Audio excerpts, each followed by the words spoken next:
Hey, welcome back to the Unconnoisseur channel. Tonight we finished up talking about Wynton Marsalis and the Black Codes from the Underground. As we had finished up, I decided to hit record again on our conversation. Many nights we follow up our conversations with a lot more dialogue. It's more personal than it is anything. Tonight we wrapped up and Matt started with a quote. About halfway through, you'll realize that it hits him when I tell him that we are recording this conversation. And we continue on from there with more conversation about some music that we're creating together.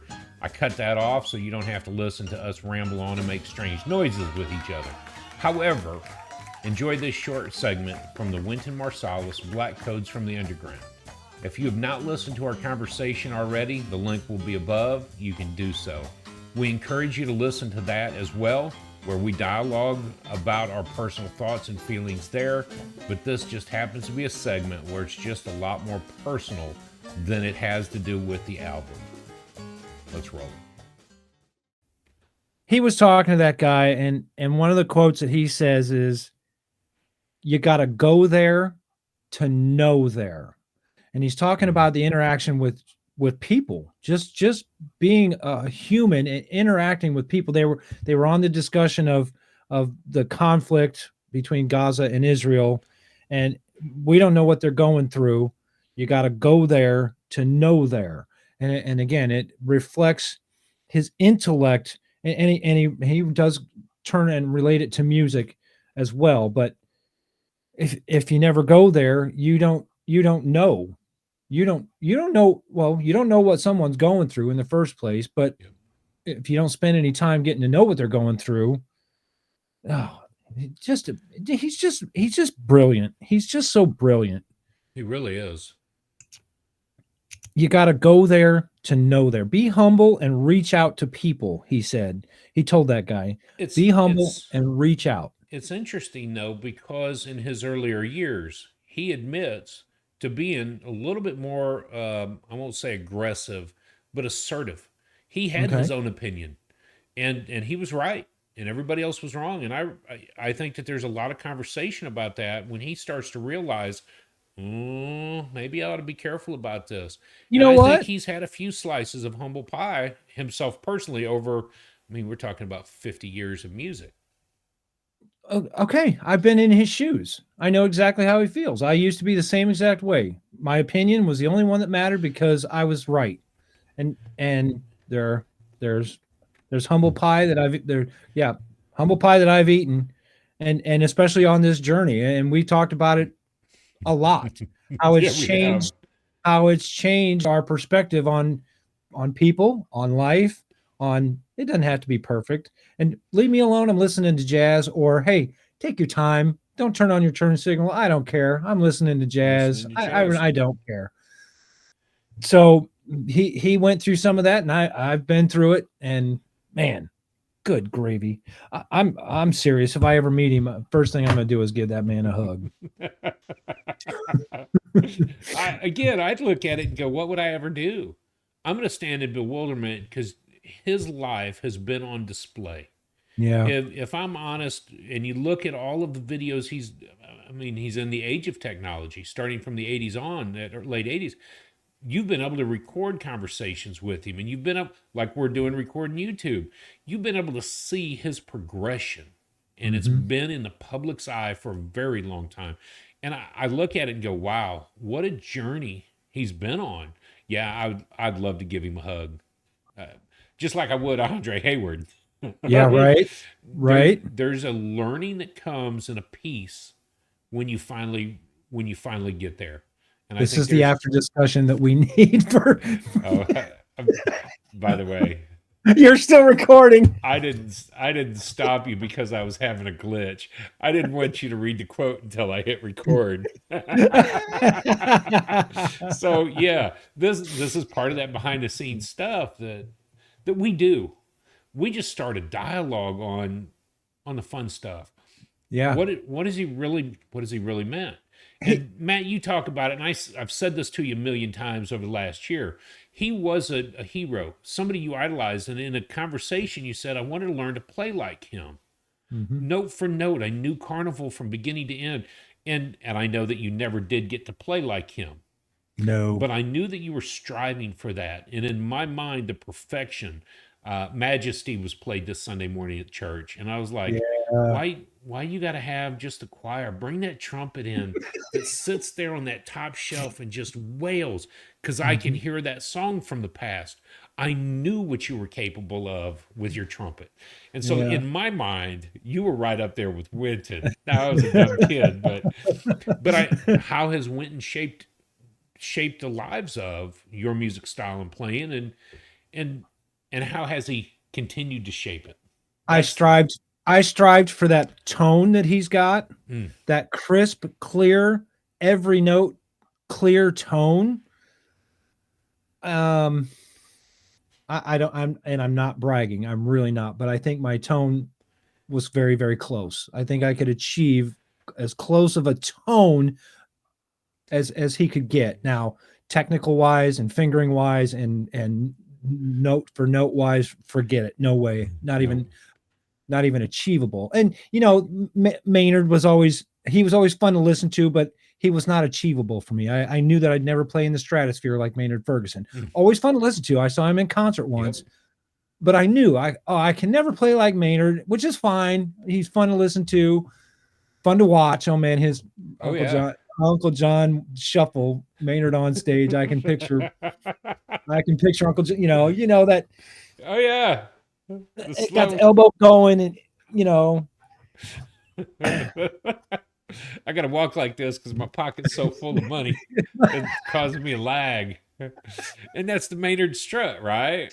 yeah, yeah. But I knew it was never achievable for me to play like that. But it was still fun to listen to it, and not that Winton was achievable, but it was something to strive for Yeah. and something to practice towards. And whew, man, Yeah. what he, Well, he and it's like how I listen to Clifford Brown today.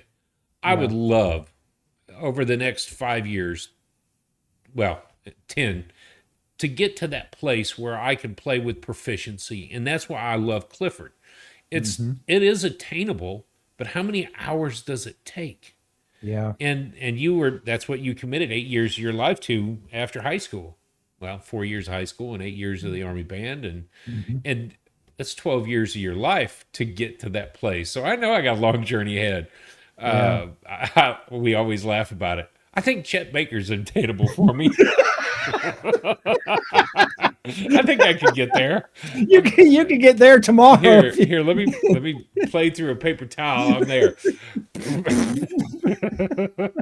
But there is the attainability of that, Yeah, and it was good to have those dreams and those goals, and I still think about what Winton teaches. It's good to have those goals. Go out and obtain this unobtainable, and be technical, but remember, you have to have the heart to it. yeah, And if you don't want it, you don't want it. right. You're not going to practice 8 hours a day if you don't want it.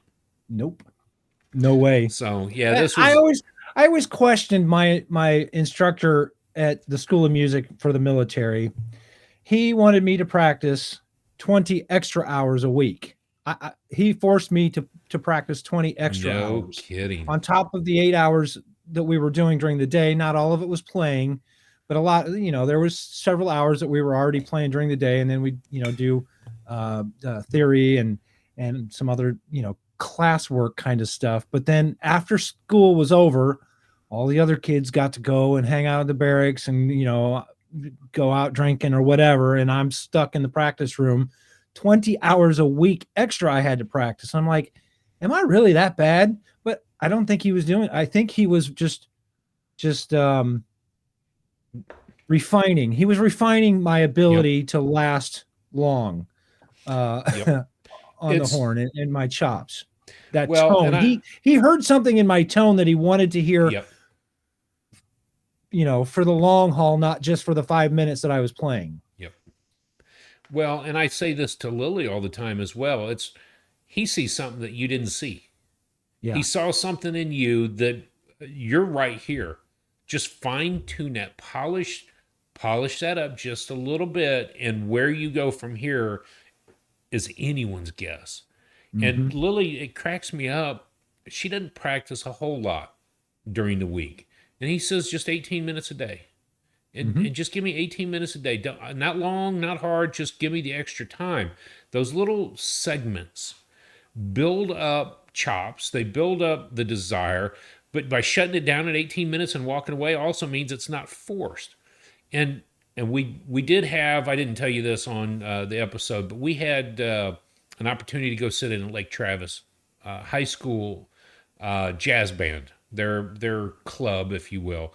Lily went with me when I went and took photographs.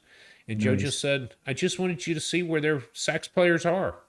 They're you. They're freshmen, sophomores. There's a couple of seniors. And he says, yeah, you're not that good, but you're at freshman Not level yet. and above. Not yet. And this is what I see in you. And I was thinking to myself, man, there was some really good sax players in that room that day. And he sees Lily as good or better. And it just, if you've got that skill, fine tune it. And Well, here's the other thing. Here's the other thing with 18 minutes. You sit down and think, okay, that's a chunk I can achieve. 18 minutes, I can, I don't have to think about anything else for 18 minutes. But before you know it, that 18 minutes is turned into 22 minutes. It's turned into crap. I don't want to stop now because I'm in a groove. It's turned into 25 minutes. And before you know it, you put in a half an hour of practice when you told yourself, all I need is 18. Minutes. Yep. It's achievable. It's achievable. It is. What she says all the time is her mom used to tell her, 15 minutes. Just start with 15. If you get to 15 and you feel like going to 30, then go to 30. But you've done your 15, and at 25, shut it down and walk away. But if you get into the groove, and that's one of my addictive personalities, when I sit down and start thinking, I'm just going to practice for 30 minutes, my little timer goes off and I'm like, nope, I'm going to go for 15 more. And I've heard Joe say this, shut it down. Don't over practice. Don't kill those the creative chops. juices. Those creative juices are going. The chops will heal in an hour, and you then you go and say, all right, that's now my mentality. They'll heal tonight. They'll heal. Man, you sit there and you start thinking and start getting creative, and you don't want to quit. You don't. You just don't. And I'll send you tonight after Lily and I have done this. I've got my stuff for the long grains. Okay. I did not listen to the night in Tunisia. Hey, thanks for checking out this short segment. As you can tell, we really do have a lot of fun talking back and forth. We are 1,200 miles apart, and so when we get this opportunity as brothers just to sit and dialogue about something that we're passionate about right now, you can see what really happens behind the scenes. Beyond listening to music, now you understand that we're into playing music. By now you understand Matt has spent a lot of time playing the trumpet out of high school and into the military. And you also know that I am learning to play the trumpet and watching my daughter grow exponentially on the tenor saxophone. Thanks for tuning in. We'll see you next time.